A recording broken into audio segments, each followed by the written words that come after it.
Pengakhiran hidup kita maknanya sebelum kita balik bertemu kepada Allah, biarlah pengakhiran kita dalam amal yang soleh. Dalam selalu yang kita baca doa minta husnul khatimah. Tapi pada masa yang sama juga kita bimbang, takut. Saya pun takut juga. Pengakhiran kita tak jadi husnul khatimah, tapi yang sebaliknya. Waliyazubillah, takut jadi su'ul khatimah. Pengakhiran yang tak bagus. Tapi saya ingatkan saya juga, macam mana pun kita semua mesti ada azam, cita-cita. Apa cita-cita kita? Yang kita tak boleh putus harapan, yang kita tak boleh berhenti mengharap. Cita-cita kita semua, kalaulah kita balik bertemu kepada Allah, kita mengharapkan agar kita ni berjaya masuk dalam syurga. Itulah cita-cita kita. Kalaulah kita hebat macam mana pun, kaya, jawatan tinggi, peminat ramai, pangkat besar, kedudukan tinggi, harta banyak, ya, aset harta punya banyak belaka. Tapi kalau kita pengakhiran kita tak berjaya masuk dalam syurga, maka kitalah orang yang paling rugi.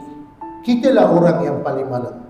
Tapi kalau kita pengakhiran hidup kita, masa hidup kat dunia kita tak ada harta, orang tak kenal kita, siapa kita, jawatan pun tak ada, pangkat tak ada, peminat tak ada, kedudukan pun tak ada, kerja pun biasa-biasa, grade pun tak tinggi, orang tak pandang kita. Tapi kalau pengakhiran kita berjaya masuk dalam syurga, maka kitalah orang yang paling berjaya.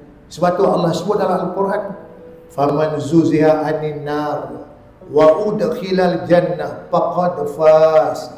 Quran kata barang siapa yang berjaya, barang siapa yang dia ni tak masuk dalam neraka, ya, dia tak masuk dalam neraka, faman zuziha anin nar, dia tak masuk neraka, wa udkhilal jannah, dan dia berjaya masuk dalam syurga, apa kata Allah? Faqad faz, maka mereka itulah orang yang paling beruntung, orang yang paling berjaya.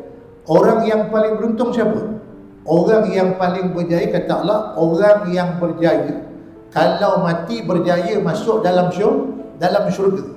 Jadi maknanya kita kata, kalau kita ni siapa-siapalah, saya ke kita ke, kalaulah kita balik bertemu kepada Allah tak berjaya masuk syurga, kitalah orang yang paling rugi, orang yang paling malang.